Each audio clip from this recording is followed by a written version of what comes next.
And welcome back to New York Sports Wicker Media. I am Watsu K99, and you know what time it is. It's Sunday. It's time for the Sunday Sports Sermon. So, the headline story today, it's got to be the New York Mets. Going into this 5-game series, it's a series that we've had circled on our calendars for those of us who still use a calendar, but it's been targeted for a long time, for weeks and weeks. This 5-game series against Atlanta, the last time this season that the Atlanta Braves are coming to New York. The Mets still have 2 trips to make down to Cobb County. You know, the Mets came into this series with a division lead, 3.5 games, but they really had to make a statement. To me, they had to win 3 out of 5 to make a statement to the Braves. Well, you know what? As of this recording, we are 4 games in. The Mets have won 3. They have looked fantastic in the series. They've had the sense of urgency, beating down the team that has won the last 4 NL East championships. And yeah, they won that other thing last year, which I'd rather not acknowledge. But what can I say? But there's a few things I wanted to get into in this game. Number one, you know, everybody talks about the Braves bullpen. They talk about the Braves' power and all the home runs they hit, second most in the league, only to the Yankees. Well, you know what people aren't talking a whole heck of a lot about is the Braves' defense. 4 errors in that doubleheader on Saturday, including 2 by Dansby Swanson. So one of the for years and years and years, one of the biggest things that a lot of really smart Met fans, you know, because we have some crazy Met fans, but if you look a little deeper, you know, you could always whine about the bullpen, you could complain about the lack of clutch hitting, but for so many years, even when the Mets were good, they just didn't play good defense. You know, it's not necessarily making the errors. The errors were one thing. It might be an offline throw here, but it felt like they make spectacular plays, but not always the fundamental plays. You know, just too many ground balls slightly out of reach where maybe it felt this player could have dove for the ball or something like that. I always felt they weren't the best fundamental defensive team, and that has been one of the biggest changes in 2022 as opposed to the last. I would even go back. I haven't seen the Mets play defense like this since the days of the $1 million infield. Ventura, Ordonez, Alfonso, and Olerud in 1999. It has been that good, that good. You know, adding the Starling Martes, playing more of Luis Guillorme. You know, James McCann and Thomas Nido. I know they're not very good offensive catchers, but they can throw a runner out when they need to. You know, there have been so many good additions in that sense. So, you know, no errors for the Mets, 4 for the Braves, and the Mets then take advantage of those errors. David Peterson, I want to give him some props. You know, I've seen a few Mets fans on Facebook who, after he gave up the 2-run homer to Gleyber Torres in his one relief outing during the Yankee series, they wanted this guy off the team. They got what they wanted. He was sent right down to Syracuse. Well, he came back for this start against the Braves, 5 2/3 innings, very well done. Standing ovation as he left the mound. I was very happy to see that, and now he's right back down to Syracuse. It's just the numbers crunch. You know what? He needs to start. David Peterson is a starting pitcher. I'm like Mike Francesa. Peterson is a starter, and doing it out of the bullpen, it's just not the right spot for him. We wish it was, because we know the Mets are sorely lacking left-handed relief pitching. But you know what? In this new day, the loogie, that lefty specialist who comes in for one batter, it's obsolete now, because now you have to face 3 batters. You could have a left-handed pitcher, but he better be able to get a right-handed hitter out at some point. So it's just the way the game is. So to me, I'm not too hung up on the left-handed pitcher like I used to be. Like Andrew Chafin is a guy that I mentioned I wanted because he can get lefties and righties out. It's hard to say, you know, why some pitchers have an arsenal or they just tend to translate better to being a starter, but it doesn't work in the bullpen, or vice versa. But with Peterson, it definitely seems to be a starting role that will best suit him going forward. Yoan Lopez, thank you for your time. Please go back to Syracuse. Thank you very much. You did not need to give us the heart attack you gave us and have us burn out our closer in Game 1, even though he only had to throw 7 pitches to end the game. And that said, Edwin Diaz. I'll tell you what, I'm wrong a lot of times, but I never stopped believing in Edwin Diaz that he could be a great closer in New York. I always felt he had the personality. I always felt he had the arsenal. I've got my theories on why his pitches were not working the way they needed to, especially in 2019. I think the baseballs have a lot to do with it, where he could not grip the slider the way that he needed to. You know, I just never brought the thing, oh, this guy, he can't pitch in New York. He can't pitch in New York. Well, he has shut a lot of people up, and I couldn't be happier about it. And you know what now? You know what? Billy Epler, Steve Cohen, give him 4 years. I would give him an excess of $15 million a year. I would make him the highest paid closer in baseball. He deserves it. So I am just thrilled to see it. Luis Guillorme, I mentioned him earlier. Game 1, his IQ made all the difference in the world. The Braves' best threat in this game, first and third. It was actually game 2 because it was against Scherzer, so I apologize. But it was 5th inning, first and third. The Braves had one out, and it was a ground ball to second base. Guillorme hesitates, he double clutches, and then comes home rather than take the sure out at first base. He came home. Travis d'Arnaud and has that collision, and he got tagged out. It was perfect timing, perfect baseball instincts. Next at bat, Ronald Acuna gets K'd by Scherzer. And the Braves, you know what? They never really threatened against Scherzer again. Francisco Lindor, my God. I tip my hat to him. You know, I don't know how you quantify if a player is living up to a $100 million contract, a $200 million contract, $341 million in this case. But even the biggest critic of Francisco Lindor has to acknowledge how much more comfortable he looks this year. No more of this. I mean, do we need to relieve this ridiculousness from last year? But what a performance he has had. The last month and a half, he has, I don't want to say carried the team, but he has helped elevate everybody around him. In game 1, he batted 3 for 4, 3 RBIs, 2 runs scored since July 1st. So in the last 5 weeks, he has a .328 batting average. You know, a lot of people are complaining. It's like, he's got his runs batted in. Yeah, he's got his home runs. He's on pace for 31-10, but that's not enough for me. I want more. You know, because his average is about 250 or so. Well, he's got a .328 batting average since July 1st and a .928 OPS. If your OPS is over 900, you're really doing it. And then when you get to 1,000, it's at all-out superstar level. So a .965 OPS, my gosh. I'm just really happy for Lindor. And like I said, we may not see the player he was in Cleveland, but if we could get this for a couple of years, oh my goodness, I would definitely take that. And with the Mets, just to put this in perspective where they really are right now, their offense was down for a while in June, where it felt frustrating because they weren't hitting for power. It's not a power hitting team.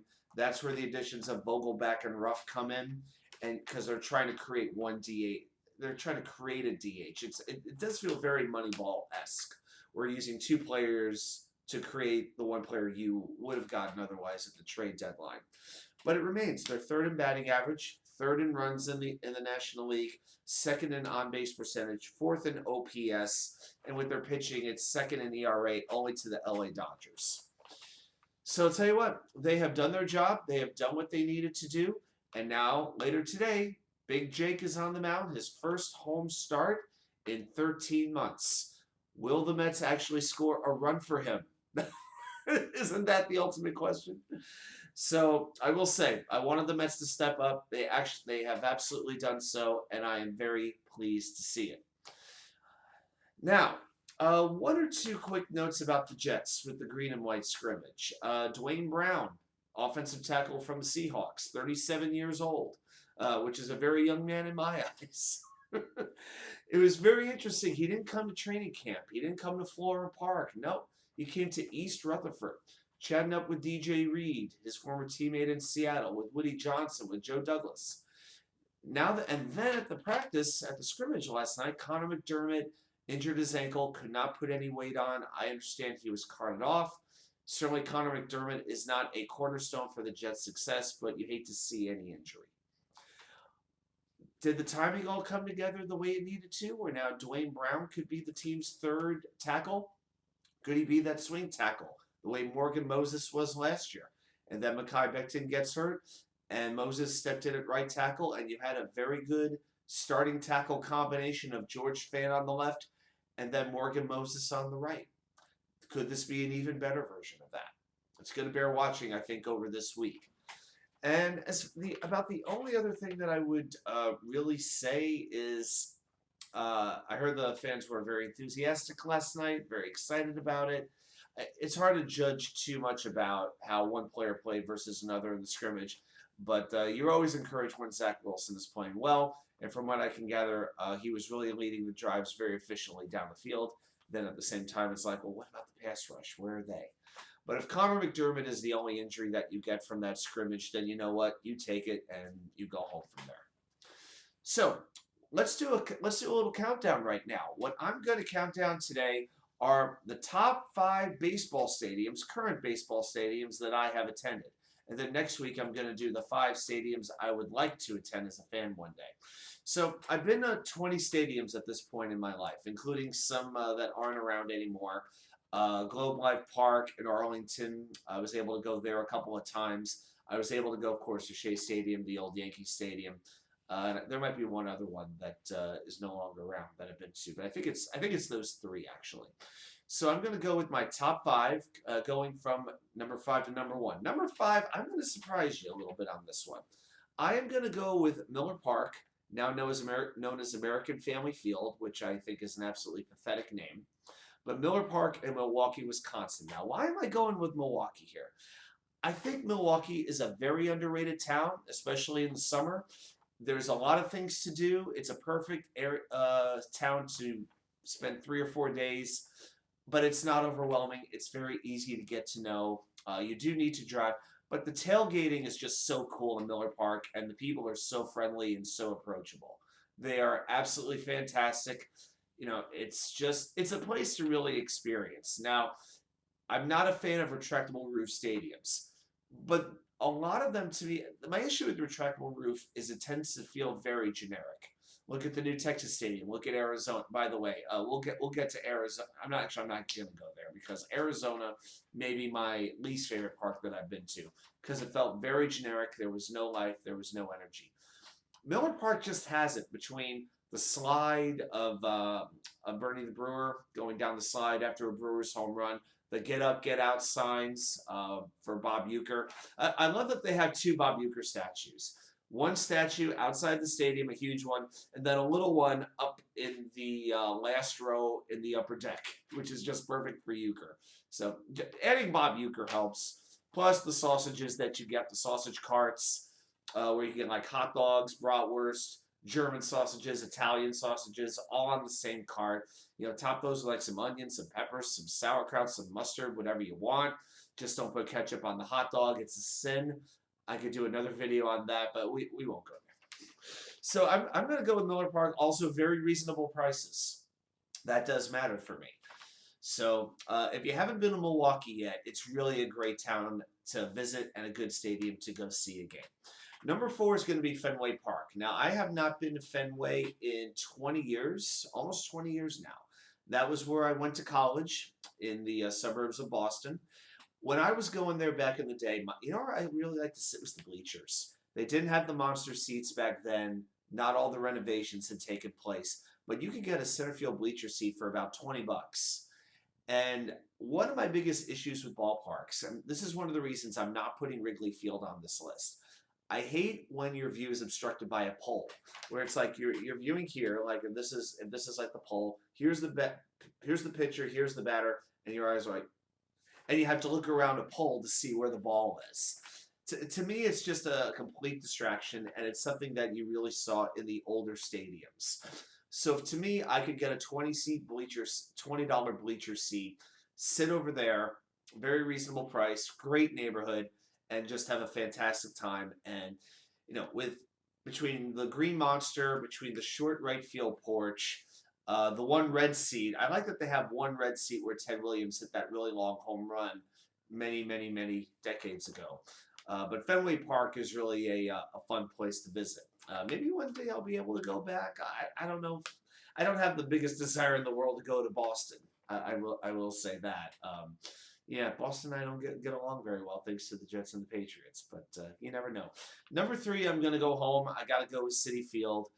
And I would not have done this when the stadium originally opened, when you had basically the monument to the Brooklyn Dodgers. But it has gotten better and better over the years with the Mets Hall of Fame, with a lot more Mets history. All you need to do is look at what the stadium looked like, the field looked like. Do you remember the Great Wall of Flushing when the wall was just completely black? It was further back, and right center field was just cavernous. It was like reminiscent of the Polo Grounds, with that really deep field. Well, they added the blue fence, which they absolutely needed to do. Thank God they kept the orange foul poles, the only stadium in the league that does not have yellow foul poles. That's a big deal. And now they're starting to upgrade more and more. There'll be a new center field scoreboard next year, which I'm happy to see. The food and beverage options to me are some of the absolute best in baseball that I have ever seen. When they had Mamas of Corona, it was unbelievable. They've got a new Italian sandwich stand there. Patsy's Pizza is wonderful. Of course, there's Shake Shack. Pat LaFrida steak sandwiches. Pork belly burn ends in the Piazza Club are unbelievable. The pastrami sandwich is one of my favorite ballpark foods that I've ever had. Probably top three ballpark foods is that hand carved. Yes, they carved the pastrami in front of you. I love that hot pastrami on rye with some mustard. Just absolutely beautiful. The only thing it's missing really is the Dr. Brown's soda. Give me my Dr. Brown's black cherry with a pastrami, and I am one happy guy. I'll tell you that right now. So, and another place they used to have that was so good was Nicoletta's. They had these chicken parm heroes and also eggplant parm heroes. And that was one of the best ballpark sandwiches I've ever had. I'm a big sandwich connoisseur.